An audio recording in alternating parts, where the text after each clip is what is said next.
Hello students. तो आज हम पढ़ने जा रहे हैं पॉलिटी। किसके लिए ये सीरीज में बनाने जा रहा हूँ? पूरे एसएससी सीजीएल वालों के लिए या एसएससी सीजीएल वालों के लिए ये सीरीज खासतौर से एसएससी वालों के लिए है। पॉलिटी की सीरीज जिसमें हम सारा कंप्लीट सिलेबस करेंगे।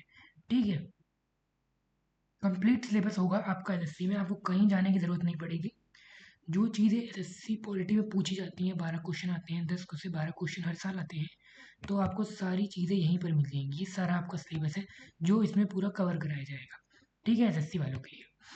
तो इसके साथ मेरे साथ जुड़े रहिएगा, आपको एक एक चीज़ मिल जाएगी। या इवन मैं आपको वो भी बताऊंगा जो फ्यूचर में क्वेश्चन आ सकते हैं, जो फ्यूचर में क्वेश्चन आ सकते हैं वो भी आपको बताऊंगा मैं, पोटेंशियल क्वेश्चन क्या हो सकते हैं। ठीक है, तो साथ जुड़े रहिएगा मेरे साथ, पूरी सीरीज देखेंगे हम ये। ठीक है, जो तो आज का जो हमारा पहला टॉपिक है वो रहने वाला है historical background of Indian constitution. जो पहला टॉपिक है वो क्या है? हिस्टोरिकल बैकग्राउंड है इंडियन कॉन्स्टिट्यूशन का। तो बेसिकली हमें इसमें यही पता करना है कि इंडियन कॉन्स्टिट्यूशन का क्या बैकग्राउंड था, कैसे इंडियन कॉन्स्टिट्यूशन बना। ठीक है, तो इसको हमने क्या कर रखा है, दो पार्ट में डिवाइड कर रखा है। पहला पार्ट है कंपनी रूल। ठीक है, जो क्या है 1773 से 1858 तक का है। इसमें क्या था, जितनी भी पावर थी, जितने भी एक्ट बनाए गए हैं, जैसे कि 1773 का हो गया, 81 का, 84 का, वो कंपनी के अंडर में बने हुए हैं। किसके अंडर में? कंपनी के अंडर में। और जो दूसरा पार्ट आता है वो आता है क्राउन रूल का, जो 1858 से 1947 का आता है।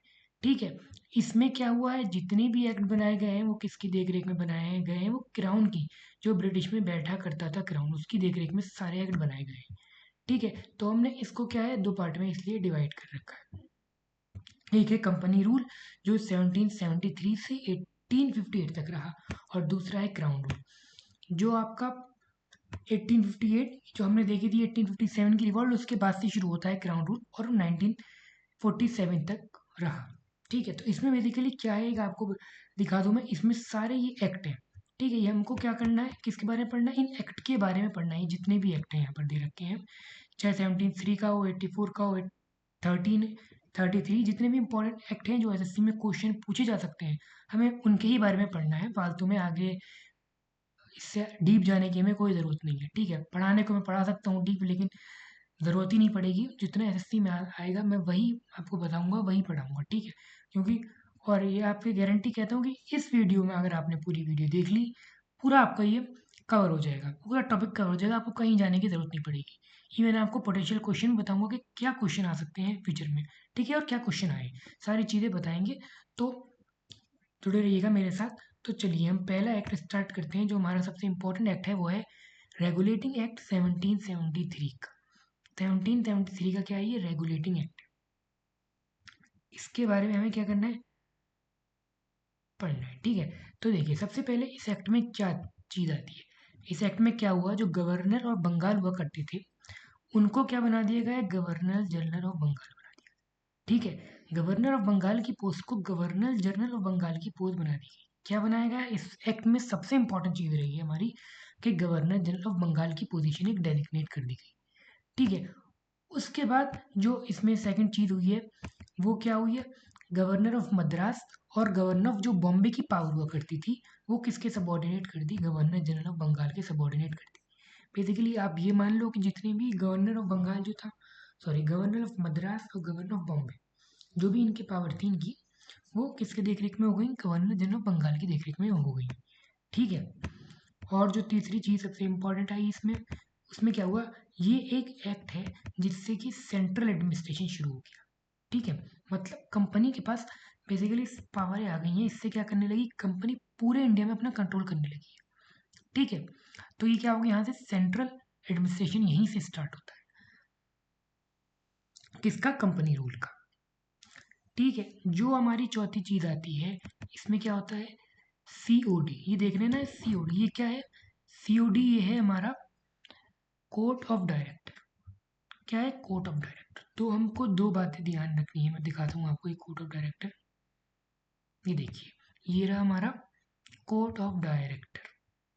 सीओडी का क्या है? Court of director. तो इसमें क्या बना दिया गया, 1773 के एक्ट में क्या बना, कोर्ट ऑफ डायरेक्टर बना।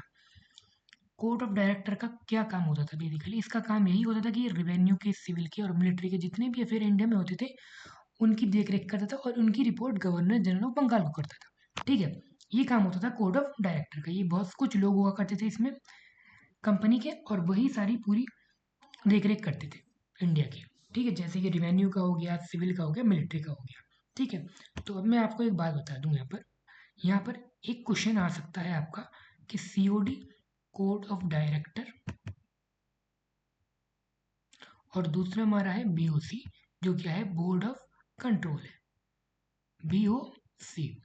तो ये क्वेश्चन आ सकता है आपका क्रोनोलॉजिकल ऑर्डर में, कि आपको क्रोनोलॉजिकल ऑर्डर में पूछा जा सकता है कि बताइए कि पहले क्या आया था, बोर्ड ऑफ कंट्रोल आया था या कोड ऑफ डायरेक्टर आया था। तो ये इंपॉर्टेंट क्वेश्चन बन सकता है आपका। ठीक है, तो हमें हमेशा क्या लगाना है, सबसे पहले क्या आया था, कोड ऑफ डायरेक्टर आया, उसके बाद बोर्ड ऑफ कंट्रोल आया। अभी मैंने आपको बोर्ड ऑफ कंट्रोल के बारे में नहीं पढ़ाया, वो आगे बताऊंगा आगे वाले एक्ट में। तो ये क्वेश्चन बन सकता है यहाँ से, इसलिए मैं आपको ये बताया था चल रहा हूँ। ठीक है, कि कोड ऑफ डायरेक्टर पहले आया, code of board of control आया। तो क्या आया पहले, code of director. Code of director कब आया, 1773 के एक्ट में। ठीक है, अब जो सबसे इंपॉर्टेंट चीज़ आती है 1773 के एक्ट में, वो आती है हमारी पहली जो सुप्रीम कोर्ट बनाई गई। कहाँ बनाई गई, कलकत्ता में। पहली सुप्रीम कोर्ट बनाई गई 1774 में, ये इसी एक्ट के थ्रू बनाई गई थी। कौन सी पहली सुप्रीम कोर्ट कब बनी, 1774 में। कौन से एक्ट के थ्रू, 1773 रेगुलेटिंग एक्ट के थ्रू। और कहाँ बनाई गई, फोर्ट विलियम में, जो कि कोलकाता में है। ठीक है, और सबसे इंपॉर्टेंट क्वेश्चन इसका आगे का कि वॉरेन हेस्टिंग क्या बनाएगा, ये पहले गवर्नर जनरल ऑफ इंडिया बनाएगा, sorry Bengal, governor general of Bengal पहला कौन बना, वॉरेन हेस्टिंग। तो ये चीज़ ज़रूर ध्यान रखिएगा, 1773 के एक्ट में गवर्नर जनरल ऑफ बंगाल की पोजीशन आई, और इसमें पहला गवर्नर जनरल ऑफ बंगाल कौन बनाया गया, वॉरेन हेस्टिंग। ठीक है, तो ये दो बातें आपको बहुत इंपॉर्टेंट ध्यान रखनी है। तो मैं आपको इसी वे में पढ़ा रहा हूँ जिससे कि आपको क्वेश्चन सॉल्व करने में आसानी हो। ठीक है ना, तो चलिए अब दूसरे एक्ट पे चलते हैं, जो कि है हमारा पिट्स इंडिया एक्ट 1784। क्या ये 1784, पिट्स इंडिया एक्ट कब आता है, 1784। आप यूं कहिए कि रेगुलेटिंग एक्ट के 11 साल बाद, कितने साल बाद, 11 साल बाद हमारा क्या आता है, पिट्स इंडिया एक्ट आता है। ठीक है, तो इसमें क्या स्टार्ट हुआ, मोस्ट इंपॉर्टेंट चीज, dual system of government start हुआ इसमें। ठीक है, क्या हुआ, डुअल सिस्टम ऑफ कंट्रोल यहाँ पर स्टार्ट हो गया। मतलब क्या हुआ, इसमें अब जो कोड ऑफ डायरेक्टर थे वो कॉमर्शियल फंक्शन को देखा करते थे खाली। ठीक है, जो कोड ऑफ डायरेक्टर हुआ करते थे, मैंने अभी बताया आपको 1773 के एक्ट में। ठीक है, अब वो क्या करते थे, वो सारी पहले 1784 से वो सारी पावर खुद देखते थे, रेवेन्यू हो, मिलिट्री हो, कमर्शियल हो, सारी। अब यहाँ पर इनकी पावर को डिवाइड कर दिया गया। क्या कर दिया गया कि कोर्ट ऑफ डायरेक्टर की पावर को अब ये के लिए छीन लिया गया। अब यहाँ पर बोर्ड ऑफ कंट्रोल बना दिया गया। तो यहाँ पर बना है जाके बोर्ड ऑफ कंट्रोल, बीओसी क्या है हमारा, बोर्ड ऑफ कंट्रोल। जो बोर्ड ऑफ कंट्रोल किसके फंक्शन बेसिकली देखा करता था, मेनली पॉलिटिकल फंक्शन। क्या देखता था board of control, political question देखा करता था। और जो सीओडी था, कोड ऑफ डायरेक्टर, वो क्या करते थे, वो कमर्शियल फंक्शन। अब इनकी पावर को, कोड ऑफ डायरेक्टर की पावर को यहाँ डिवाइड कर दिया गया कब, 1784 के एक्ट में। ठीक है, तो मैंने आपको क्या बताया था अभी कि ये क्रोनोलॉजिकल ऑर्डर में क्वेश्चन पूछा जा सकता है कि कौन पहले आया। तो कौन पहले आया था, हमारा कोड ऑफ डायरेक्टर पहले आया। ठीक है, फिर आया हमारा 1784 के एक्ट में बोर्ड ऑफ कंट्रोल। तो यहाँ से एक क्वेश्चन बनाया जा सकता है ये। ठीक है, तो इसलिए मैं बता दूंगा आपको, तो ध्यान रख लेना आपको इजी कि बोर्ड ऑफ कंट्रोल की पावर को क्या कम कौन सा एक्ट में कर दिया गया, 11 साल बाद 1784 के एक्ट में, पिट्स इंडिया। कैसे कम हुई, क्योंकि उन्होंने एक और डायरेक्ट वो बना दिया, क्या बोर्ड ऑफ कंट्रोल बना दिया गया एक और। ठीक है, और दूसरी चीज क्या होती है हमारी इस एक्ट में, पिट्स इंडिया एक्ट में, कंपनीज की टेरिटरी क्या क्या कहने लगी, British provinces position in India. ठीक है, जो कंपनी की टेरिटरीज हुआ करती थी इंडिया में, ठीक है, उसको क्या कहने शुरू कर दिया इन लोगों ने, ब्रिटिश पोजीशन इन इंडिया। ये कोई इंपॉर्टेंट चीज नहीं है, अब आगे देखते हैं बीओसी। ठीक है, तो हमने और देखा 1784 के एक्ट में क्या करा, बीओसी को, बोर्ड ऑफ कंट्रोल को एम्पावर कर दिया गया। उसको क्या दे दी गई, British government supreme control over companies affair. ठीक है, अब यहाँ पर बेसिकली क्या होने की, पहले तो पूरी तरीके से क्या हमारा कंपनी कंट्रोल करती है। अब यहाँ पर क्या करा, ब्रिटिश जो गवर्नमेंट थी उसने यहाँ पर थोड़ा थोड़ा करके इसको स्टार्ट शुरू कर दिया। ठीक है, इसको क्या कर दिया इन्होंने, थोड़ा थोड़ा करके कंट्रोल करना शुरू कर दिया। किसने, इन्होंने। ठीक है, तो अब आते हैं हम, ये था यही चीज इंपॉर्टेंट थी इसमें। ठीक है, इसमें क्या इंपॉर्टेंट थी, यही चीज इंपॉर्टेंट थी पिट्स इंडिया एक्ट में। अब आता है हमारा उसके बाद चार्टर एक्ट 1813। इंपॉर्टेंट एक्ट है, आप कह सकते हो इसको। 1813 में चार्टर एक्ट आता है। इसमें क्या होने लगा, कंपनी क्या कर दी गई, ईस्ट इंडिया कंपनी की जो मोनोपोली थी कहाँ पर, ट्रेड पे, उसको क्या कर दिया गया, खत्म कर दिया गया। किस चीज को छोड़ के, खाली टी को और ओपीएम को छोड़ के सारी जो मोनोपोली थी, ईस्ट इंडिया कंपनी जो पूरी मोनोपोली रखती थी किस पे, ट्रेड पे, क्योंकि हर चीज ईस्ट इंडिया कंपनी ही कंट्रोल करती थी। अब उसको खत्म कर दिया गया, उसकी मोनोपोली को यहाँ पर 1813 के एक्ट में खत्म कर दिया गया। मोस्ट इंपॉर्टेंट क्वेश्चन आपका यहाँ से बन सकता है, किस चीज को छोड़ के, टी को और ओपीएम को। अभी भी टी और ओपीएम कौन कंट्रोल करता था, अभी भी ईस्ट इंडिया कंपनी ही कंट्रोल करती थी। ठीक है ना, तो ये चीज आ गई दो। अब क्या गया यहाँ पर, financial provision for promotion of science and literature. ठीक है, यहाँ पर थोड़े बहुत पैसे भी दिए गए। किस चीज के लिए पैसे दिए गए यहाँ पर, के प्रमोशन करने के लिए, साइंस और लिटरेचर को प्रमोट करने के लिए पैसे दिए गए। ठीक है, और और बेसिकली यहाँ पर जो करना शुरू कर दिया, देखिए यहाँ पर उन्होंने एजुकेशन को बढ़ावा देना स्टार्ट कर दिया। इंडिया में एजुकेशन को बढ़ावा देना कौन से एक्ट से स्टार्ट हुआ, 1813 के एक्ट से इंडिया में एजुकेशन को बढ़ावा देने ने स्टार्ट कर दिया। यहाँ पर देखिए 1 लाख का इन्होंने एजुकेशन ग्रांट दिया था, किसको, इंडियंस को, कि इंडियन के ऊपर खर्च करा जा सके, इंडिया को एजुकेशन से जोड़ा जा सके। ठीक है, और अब आता है हमारा कौन सा एक्ट, 1833 का एक्ट आता है, चार्टर। ठीक है, 1830 चार्टर है, ये भी बहुत इंपॉर्टेंट एक्ट है हमारा। ठीक है, इसमें क्या कर देगा, फाइनल स्टेप टुवर्ड सेंट्रलाइजेशन। इसमें क्या हुआ बेसिकली, फाइनल स्टेप क्या कर देगा, सेंट्रलाइज, पूरी पावर सेंट्रलाइज कर गई। बेसिकली आप ये कह सकते हो कि जितनी भी लोकल अथॉरिटीज थी उनकी पावर खत्म करके यहाँ पर सेंट्रलाइज कर दी गई। और दूसरी सबसे इंपॉर्टेंट चीज मैं आपको बता दूं, यहाँ पर हमने देखा 1773 के एक्ट में क्या कहा गया, गवर्नर ऑफ बंगाल को गवर्नर जनरल ऑफ बंगाल बना दिया गया। लेकिन 1813 के एक्ट में क्या कर दिया गया, यहाँ पर गवर्नर जनरल ऑफ इंडिया की पोजीशन ला दी गई। किससे, गवर्नर जनरल ऑफ बंगाल से गवर्नर जनरल ऑफ इंडिया की पोजीशन ला दी गई। तो ये भी क्वेश्चन बन सकता है कि गवर्नर जनरल ऑफ बंगाल कौन से एक्ट में बना। ये क्रोनोलॉजिकल ऑर्डर में बन सकता है कि पहले कौन आया, गवर्नर जनरल ऑफ बंगाल या गवर्नर जनरल ऑफ इंडिया। और ये एक्ट के थ्रू भी पूछ सकते हैं कि कौन से एक्ट में क्या था। तो 1773 के एक्ट में गवर्नर जनरल ऑफ बंगाल रहा, और 1813 के एक्ट में गवर्नर जनरल ऑफ इंडिया बना दिया गया। ठीक है, और पहला गवर्नर जनरल ऑफ इंडिया कौन बनाया गया है, लॉर्ड विलियम बेंटिक। कौन बनाया गया है, लॉर्ड विलियम बेंटिक को पहला गवर्नर जनरल ऑफ इंडिया बनाया गया। वॉरेन हेस्टिंग क्या थे, वॉरेन हेस्टिंग हमारे गवर्नर जनरल ऑफ बंगाल थे, लेकिन गवर्नर जनरल ऑफ इंडिया पहले 1833 के एक्ट में बनाए गए। कौन, विलियम बेंटिक।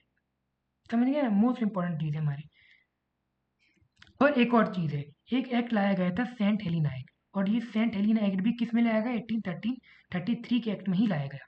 ठीक है, ये इंपॉर्टेंट चीज नहीं है, मैं बता दूं आपको आगे। ठीक है, तो मोस्ट इंपॉर्टेंट चीज क्या थी इसकी, यहाँ पर ये थी। और एक और बात मैं आपको बता दूं, यहाँ पर जो थी ना 1833 के एक्ट में ही देखिए सबसे नीचे, पूरी मोनोपोली खत्म कर दी गई ईस्ट इंडिया कंपनी के साथ। ठीक है, पहले क्या करा गया था 1813 में, मोनोपोली खत्म कर दी, किसको, चाय को और ओपियम को छोड़ के। अब यहाँ पर इन्होंने, ब्रिटिश ने यहाँ पर ईस्ट इंडिया कंपनी से चाय की और ओपियम की मोनोपोली थी उसको भी खत्म कर दिया। पूरी तरीके से यहाँ पर क्या कर दिया गया, ईस्ट इंडिया कंपनी की मोनोपोली एंड कर दी गई। कौन से एक्ट में, 1833 के एक्ट में। ठीक है, ये मोस्ट इंपॉर्टेंट चीज बन सकती है आपकी। ठीक है, और एक और चीज आपको इस 33 के एक्ट में एक और चीज है सबसे इंपॉर्टेंट, कि यहाँ पर लॉ कमीशन का एस्टेब्लिशमेंट हुआ। लॉ कमीशन बनाया गया, और इसके पहले जो इसके मेंबर बनाए गए लॉ कमीशन के, वो मैकोले बनाए गए, लॉर्ड मैकोले। ठीक है, लॉर्ड मैकोले के अंदर, या आप कह लो चेयरमैन कह लो या मेंबर कह लो, कौन बनाए गए, लॉ कमीशन कौन से एक्ट में बना, 1833 के एक्ट में।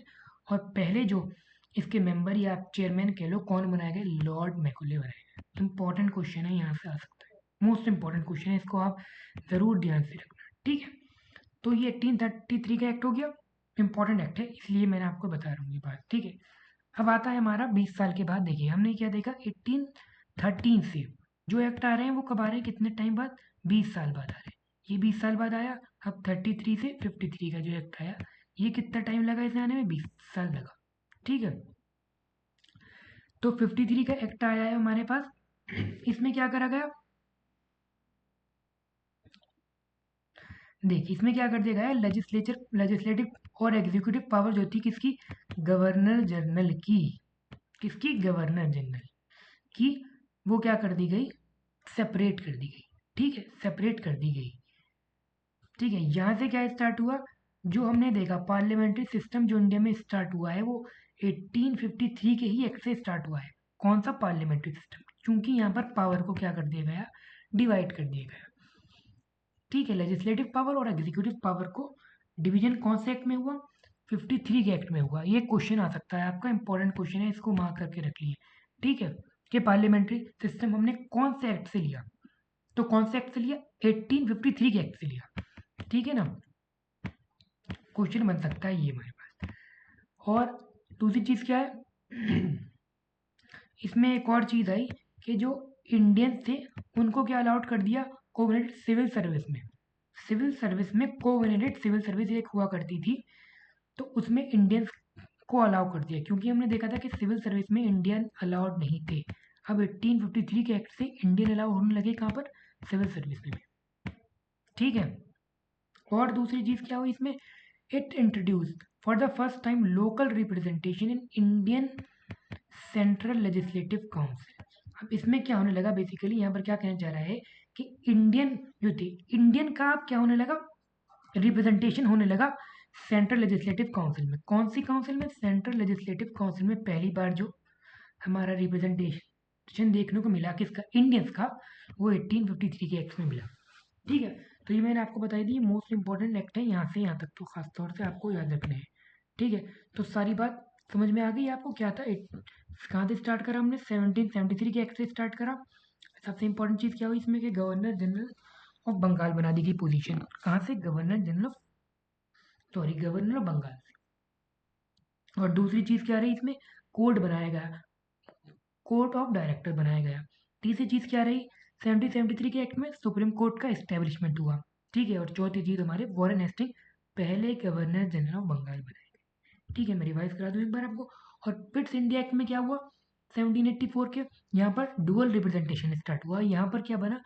बोर्ड ऑफ कंट्रोल बना दिया गया। यहाँ पर पहले 1773 के एक्ट में क्या बना? कोड बना। फिर दूसरे एक्ट में क्या बना? बीओसी बना, बोर्ड ऑफ कंट्रोल बना दिया गया। ये इंपॉर्टेंट चीज़ है यहाँ पर। ठीक है, और चार्टर एक्ट 1813 में क्या हुआ? कंपनी ने क्या कर दी, सॉरी, कंपनी की मोनोपोली खत्म कर दी गई यहाँ पर। किसको छोड़ के? टी को और ओपीएम को छोड़ के।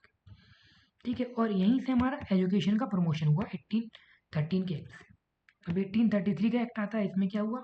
सबसे इंपॉर्टेंट चीज़ क्या हुई इसमें कि गवर्नर जनरल ऑफ बंगाल को गवर्नर जनरल ऑफ इंडिया बना दिया गया। सबसे इंपॉर्टेंट चीज़ ये ध्यान रखना आप। और लॉर्ड विलियम बेंटिक जो थे वो पहले गवर्नर जनरल ऑफ इंडिया बनाए गए।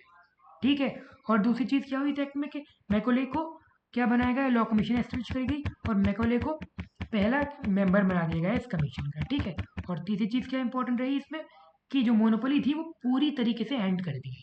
और 1853 के एक्ट में क्या रहा हमारा कि पार्लियामेंट्री सिस्टम यहीं से एस्टेब्लिश हुआ, सेपरेट हो गई पावर, एग्जीक्यूटिव और लेजिस्लेटिव पावर को सेपरेट करा गया।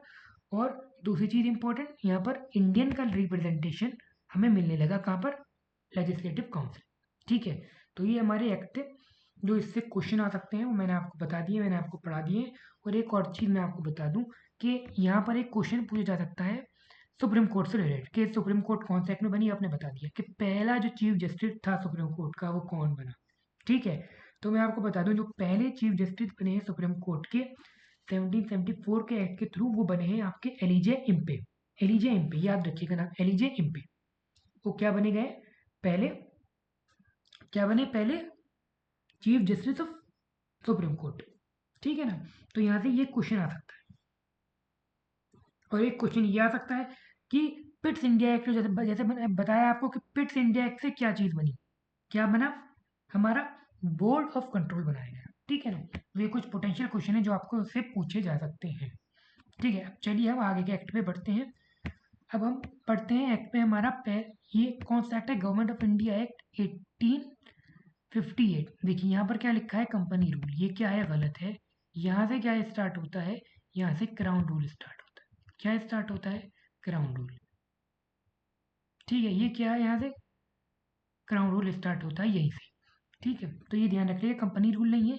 1858 से 1947 तक का क्राउन रूल हुआ था। जी मैंने आपको बता दें जिससे आपको इजी तरीके से आपको याद रहेगी ये चीज़ इसलिए। ठीक है, तो देखिए 1858 के एक्ट में क्या चीज़ हुई गई, जो जितनी भी पावर थी कंपनी की वो ब्रिटिश क्राउन के अंडर आ गई। ठीक है, मतलब यही क्या हुआ ना कि क्राउन के रूल में आ गई। क्या हो गई, ब्रिटिश क्राउन के अंडर आ गई जितनी भी पावर थी किसकी, कंपनी की। अब क्या कर रहा था कि डायरेक्ट कंट्रोल था किसका, ब्रिटिश का। ब्रिटेन से बैठ के वो अब इंडिया पे डायरेक्ट कंट्रोल कर रहे थे। तो सबसे इंपॉर्टेंट चीज़ यही है कि सारी ट्रांसफ़र कब, कौन से एक्ट में पावर ब्रिटिश क्राउन के पास कौन से एक्ट में ट्रांसफ़र करेगी सारी पावर, वो 1858 का एक्ट था। ठीक है, और दूसरी चीज़ क्या इंपॉर्टेंट हुई कि गवर्नर जनरल ऑफ इंडिया देखा था हमने आया था। अब क्या बना दिएगा यहाँ पर, गवर्नर जनरल ऑफ इंडिया की पावर को क्या कहने लगे अब हम लोग, वायसरॉय ऑफ इंडिया। 58 के एक्ट से वायसरॉय ऑफ इंडिया हो गए। ठीक है, पहले क्या रहे, गवर्नर ऑफ बंगाल से क्या हुए, गवर्नर जनरल ऑफ बंगाल हुए।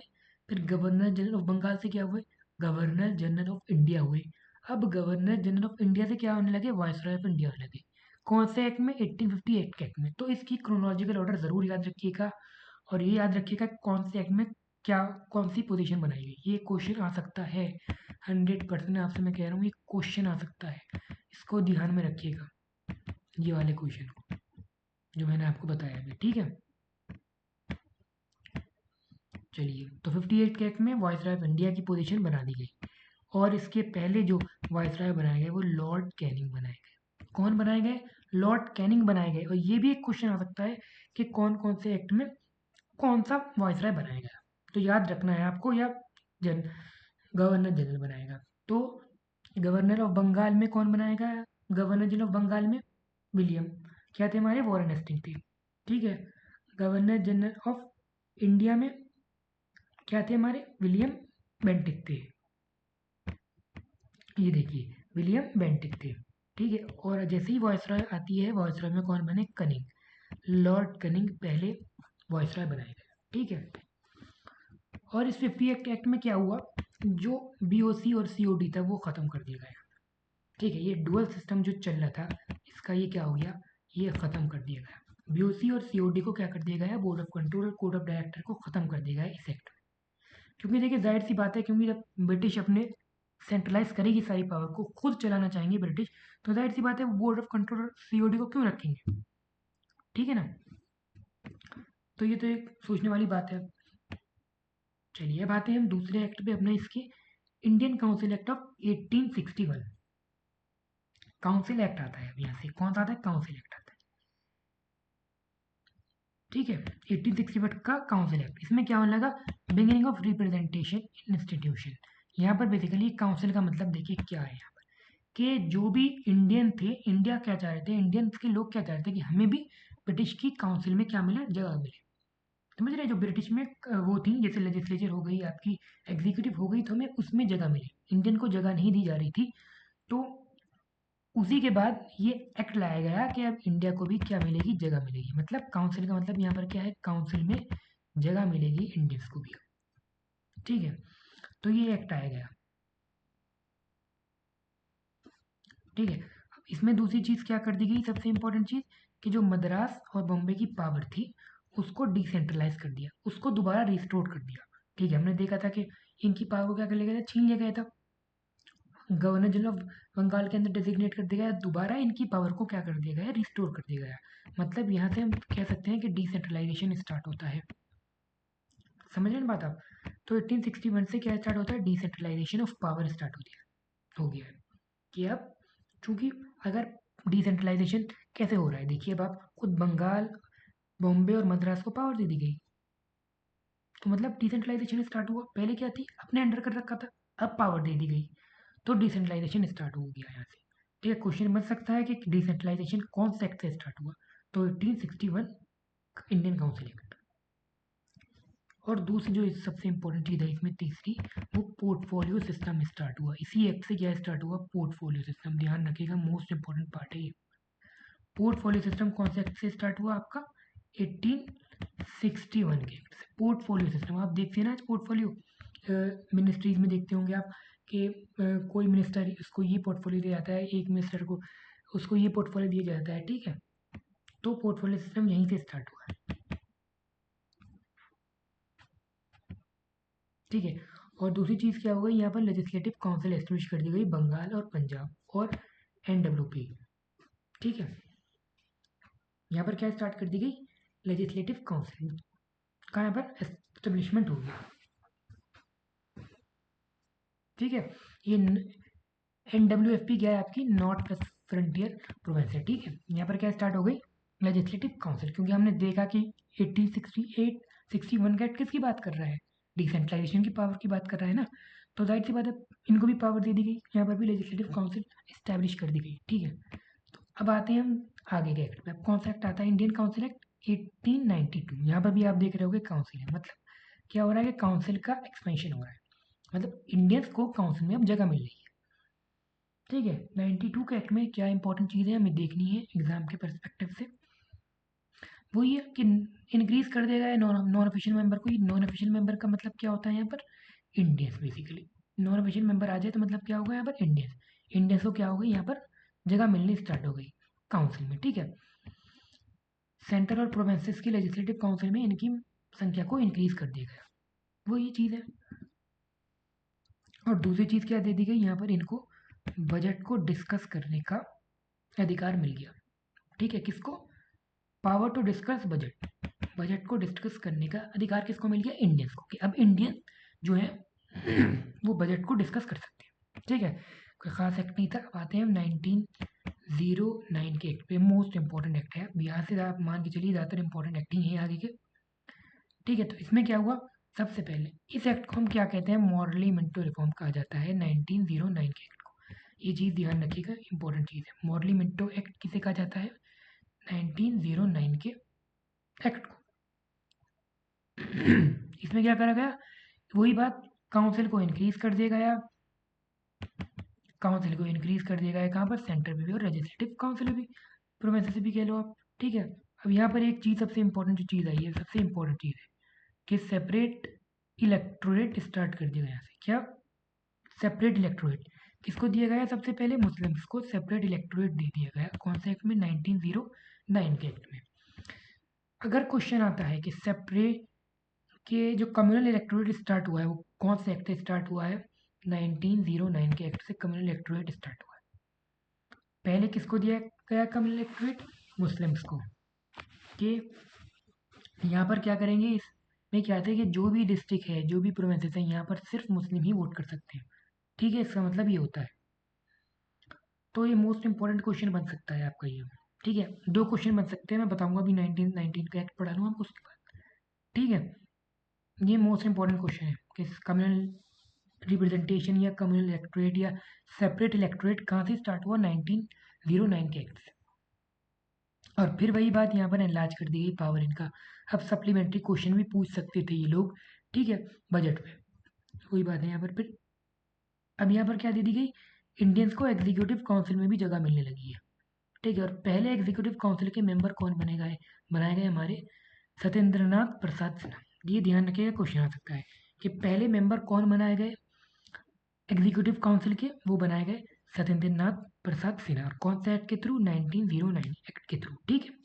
चलिए अब आते हैं हम एक्ट पे, कौन से, गवर्नमेंट ऑफ इंडिया एक्ट 1909। अब यहाँ से क्या स्टार्ट होता है, government of India act start होता है 1919। इस एक्ट को क्या कहा जाता है, मॉन्टेक ट्रांसफॉर्म रिफॉर्म, मॉन्टेक ट्रांसफॉर्म रिफॉर्म, इसको क्या कहता है, मॉन्टेक ट्रांसफॉर्म रिफॉर्म, रिफॉर्म किसे कहा जाता है, सॉरी, 1919 एक्ट। अब इसमें क्या स्टार्ट करा गया, हमारा इंट्रोडक्शन करा गया है इसमें किसका, रेस्पॉन्सिबल गवर्नमेंट, ठीक है। ये इंट्रोडक्शन हुआ कि रेस्पॉन्सिबल गवर्नमेंट होगी यहाँ पर, पूरी तरीके से नहीं मिली। जब ये हमने देखा कि आगे रिवॉल्ट हुआ, अगर रेस्पॉन्सिबल गवर्नमेंट पूरी तरीके से मिलती तो आगे जाहिर सी बात है कि आगे जो हम 1942 का देखा था हमने, क्विट इंडिया मूवमेंट हुआ, तो वो ना होता। लेकिन फिर भी यहाँ पर एक तरह का जो रिस्पॉन्सिबल गवर्नमेंट है वो इंट्रोड्यूस करी गई। ठीक है। अब दूसरी चीज़ क्या आती है यहाँ पर, डायरकी। डायरकी क्या कर दी गई, इंट्रोड्यूस करी गई कमर प्रोविंशियल लेवल पे। ठीक है। इंपॉर्टेंट क्वेश्चन बन सकता है कि डायरकी कहाँ पर है, कौन से एक्ट ने स्टार्ट करी। 1999 के एक्ट से डायरकी स्टार्ट। डायरकी मतलब डुअल गवर्नमेंट, डुअल गवर्नमेंट। ठीक है। तो बेसिकली ये क्वेश्चन बन सकता है आपका कि डायरकी इंट्रोड्यूस करी गई कौन से एक्ट से, 1919 के एक्ट से स्टार्ट करी गई। लेकिन जो 1919 के एक्ट में डायरकी आई वो सिर्फ प्रोविंशियल लेवल पे आई थी। ये ध्यान रखिएगा, किस पे, प्रोविंशियल लेवल पे। प्रोविंशियल मतलब यहाँ पर स्टेट मान लिया, जैसे उत्तर प्रदेश हो गई, मध्य प्रदेश हो गई, राजस्थान हो गई, बिहार हो गई। तो 1919 के एक्ट ने डायरकी कहाँ इंट्रोड्यूस करी, प्रोविंशियल लेवल पे इंट्रोड्यूस करी। देखिए मैं इतनी देर बार बार इसलिए इस चीज़ को बोल रहा हूँ कि आपके दिमाग में चीज़ छप जाए। ठीक है। पढ़ाने को मैं एक बार पढ़ा के निकल जाऊँ, लेकिन इंपॉर्टेंट है कि आपको एग्जाम में क्वेश्चन करके आने हैं। ठीक है। इसमें कौन कौन से क्या क्या चीज़ आई डायरकी में, ट्रांसफर्ड सब्जेक्ट और रिजर्व सब्जेक्ट, ये दो सब्जेक्ट बनाए गए थे। किससे, डायरकी से। जो इंपॉर्टेंट चीज़ होती थी वो क्या होता था, ट्रांसफर्ड सब्जेक्ट। और रिजर्व सब्जेक्ट जो होता था, इंपॉर्टेंट चीज़ होती थी, वो कौन रखती थी, एग्जीक्यूटिव रखती थी। और बाकी सॉरी ट्रांसफर्ड सब्जेक्ट जो था वो रख दिया जाता था, मिनिस्टर को दे दी जाती थी। और रिजर्व सब्जेक्ट अपने पास रख लिया करती थी कौन, ऊपर के लोग जो होते थे। ठीक है। तो यहाँ से दो चीज़ें निकली, डायरेक्टली से क्या निकला, रिजर्व और ट्रांसफर सब्जेक्ट। और एक और चीज़ इंट्रोड्यूस हुई यहाँ से, बाइकैमरलिज्म इंट्रोड्यूस करा गया। जो आप आज देखते हो राज्यसभा है, लोकसभा है हमारे पास, पार्लियामेंट में, इसे ही बाइकैमरलिज्म कहते हैं। तो सेंटर पे बाइकैमरलिज्म 1919 के एक्ट में इंट्रोड्यूस करा गया कि लोकसभा बनाओ और राज्यसभा बनाओ। ठीक है। तो 1919 के एक्ट से बाइकैमरलिज्म का इंट्रोडक्शन हुआ। इंपॉर्टेंट क्वेश्चन बन सकता है यहाँ से कि बाइकैमरलिज्म कौन से एक्ट से स्टार्ट हुई, कौन से एक्ट से, 1919 के एक्ट से स्टार्ट हुआ। और पहली बार, मोस्ट इंपॉर्टेंट क्वेश्चन, देखिए पूरा एक्ट मैं बता दूँ आपको, इंपॉर्टेंट ही है पूरा एक्ट। इसको तो ज़रूर से ज़रूर 10 बार, 12 बार, 50 बार रिवाइज करना पड़े तो रिवाइज करिएगा। मोस्ट इंपॉर्टेंट एक्ट है ये 1919 का। पहली बार इंट्रोडक्शन हुआ डायरेक्ट इलेक्शन का, कौन से एक्ट से, 1919 एक्ट से। देखिए मैं आपको कंसेप्चुअल क्लैरिटी भी देता चल रहा हूँ, लेकिन उतना नहीं दे रहा क्योंकि ये हमारे एग्जाम का नेचर है। एग्जाम का नेचर क्या है आपका, कि वो आपसे ज़्यादातर फैक्चुअली क्वेश्चन पूछ रहा है। ठीक है। तो इसीलिए मैं उस हिसाब से आपको बताता चल रहा हूँ। तो पहली बार जो डायरेक्ट इलेक्शन इंट्रोड्यूस हुआ वो कौन से एक्ट से, वो 1919 के एक्ट से। लेकिन ये ध्यान रखिए कि लिमिटेड फ्रेंचाइजी थी। मतलब लिमिटेड फ्रेंचाइजी का मतलब क्या है कि सबको वोट डालने का अधिकार नहीं था, कुछ ही लोग थे जो वोट डाल सकते थे, लेकिन डायरेक्ट इलेक्शन होना चाहिए। जैसे आप देखते हो आज जनरल इलेक्शन होता है हमारा लोकसभा का या स्टेट असेंबलीज का, वैसे ही डायरेक्ट इलेक्शन इंट्रोड्यूस करा गया पहली बार। और दूसरी चीज़ क्या करी गई, वही यहाँ जो मेरा आपको मैंने क्या कहा था, मैं यहाँ पर बताऊंगा आपको एक क्वेश्चन 1919 के एक्ट में। देखिए यहाँ पर क्या करा गया, एक्सटेंडेड कर दी गई क्या, कम्युनल रिप्रेजेंटेशन एक्सटेंड करा गया 1919 के एक्ट में।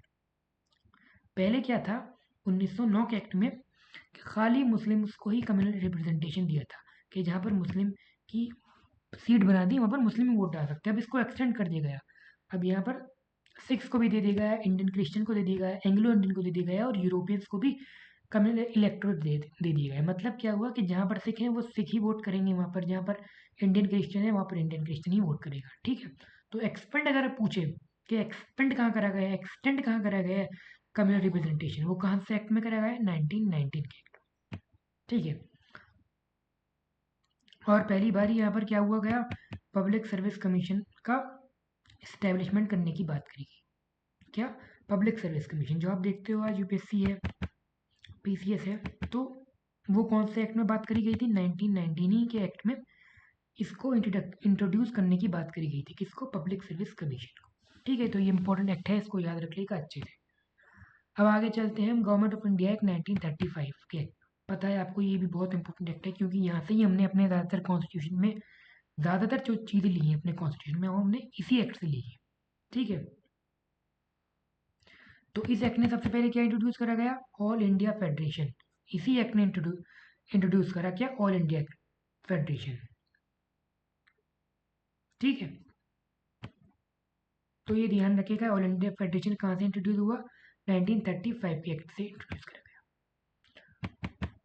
और इसमें क्या इंट्रोडक्शन हुआ, इसमें क्या इंट्रोड्यूस किया, 3 लिस्ट जो आप देखते हो आज हमारे पास 3 लिस्टें हैं, एक है यूनियन लिस्ट, एक है कंकरेंट लिस्ट और एक है स्टेट लिस्ट।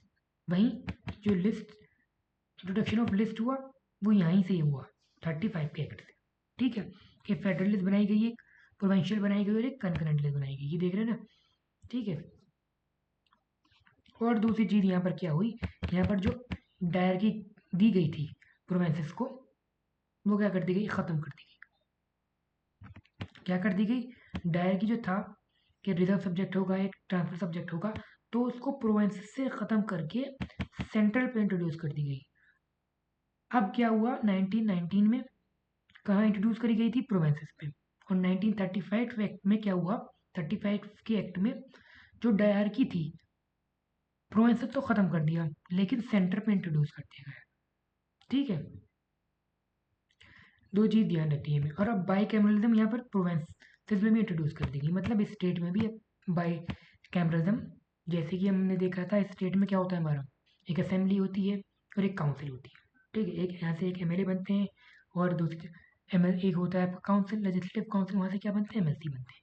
वैसे ही यहाँ पर 1935 के एक्ट में प्रोविंसेस में कर दी गई और 1919 के एक्ट में कहाँ करी गई इंट्रोड्यूस, सेंटर पे।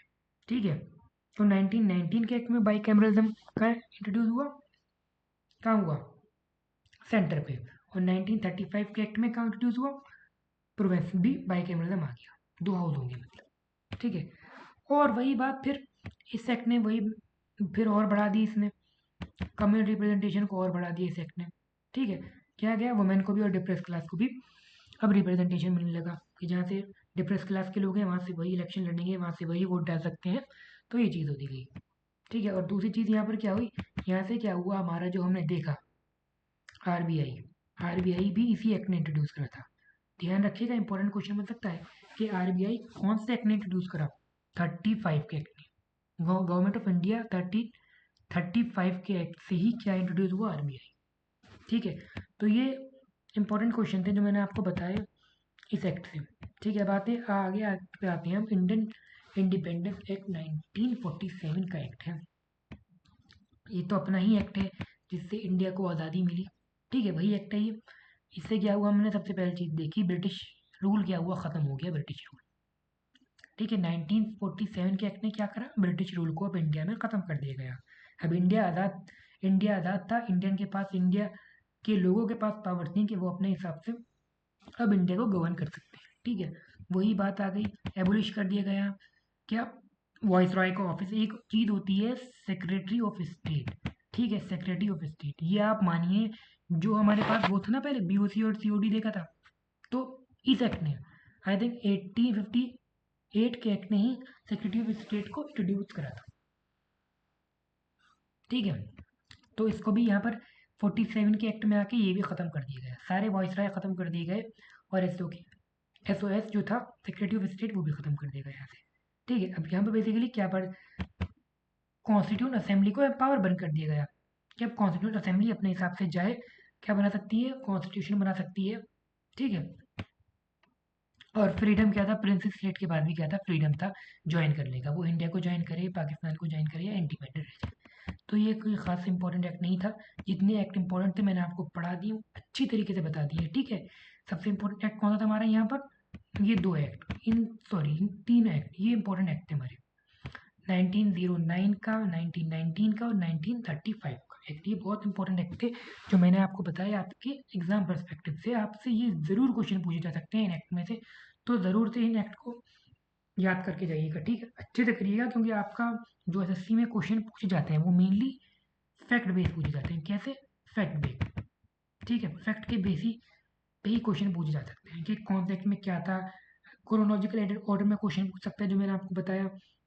ठीक है, तो आपकी, अगर मैं आपको कहूँ ना आपने ये वीडियो देख ली तो आपका यहाँ पर पूरा सिलेबस, ये सॉरी चैप्टर कवर हो गया, इसका पूरा चैप्टर कवर हो गया। अब आप क्या करना, एक बार एग्जाम से पहले वीडियो को सेव कर लो, लाइक कर लो, एग्जाम से पहले एक बार 1.5 में या 1.75 की स्पीड में आप एक बार रिवाइज कर सकते हो यहाँ से।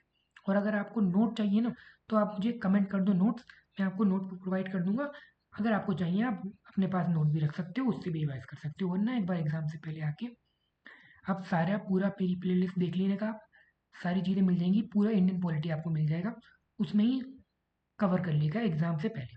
ठीक है, ये क्योंकि स्टार्ट हुई अभी सीरीज ये, एग्ज़ाम तक मैं आपको पूरा करा दूंगा, पूरा पॉलिटी का सिलेबस कवर हो जाएगा 100%। ठीक है, प्लस आपको मैं एग्ज़ाम से पहले बता दूँ, आपको कुछ FY बीस कराऊंगा। ठीक है, फ्यूचर ईयर क्वेश्चन, ये इंपॉर्टेंट रहेगा, फ्यूचर ईयर क्वेश्चन, जिससे कि आपकी पूरी तैयारी हो जाएगी, आपका एक क्वेश्चन भी गलत नहीं होने का, ये मैं आपसे गारंटी ले सकता हूँ कि 10 से या 12 क्वेश्चन है, एक भी क्वेश्चन गलत नहीं होने का। ठीक है, आपने अगर मेरी पूरी सीरीज देख ली पॉलिटी की, और जो FY 20 जो मैं लाने वाला हूँ, ठीक है, मैं खुद क्वेश्चन को बनाऊंगा, खुद फॉर्मुलेट करूंगा उन क्वेश्चन को जो आपके SSC में पूछे जा सकते हैं क्वेश्चन। ठीक है, पैटर्न देख के कि क्या SSC इस टाइम बना रहा है, किस टाइप का क्वेश्चन बना रहा है, उस हिसाब से मैं आपको FYP ज़रूर दूंगा। तो ये वीडियो भी चलती रहेगी, पहले सीरीज रहेगी हमारी पूरी पॉलिटी की, जिसमें पूरी पॉलिटी कवर करा दूंगा मैं आपको। ठीक है, आपको कहीं जाने की ज़रूरत नहीं है। ठीक है, और आपको अगर नोट चाहिए तो कमेंट में नोट्स लिख दिए, आपको नोट्स मिल जाएंगे। ठीक है, तो आज का सेशन यहाँ पर हम एंड करते हैं। Thank you so much.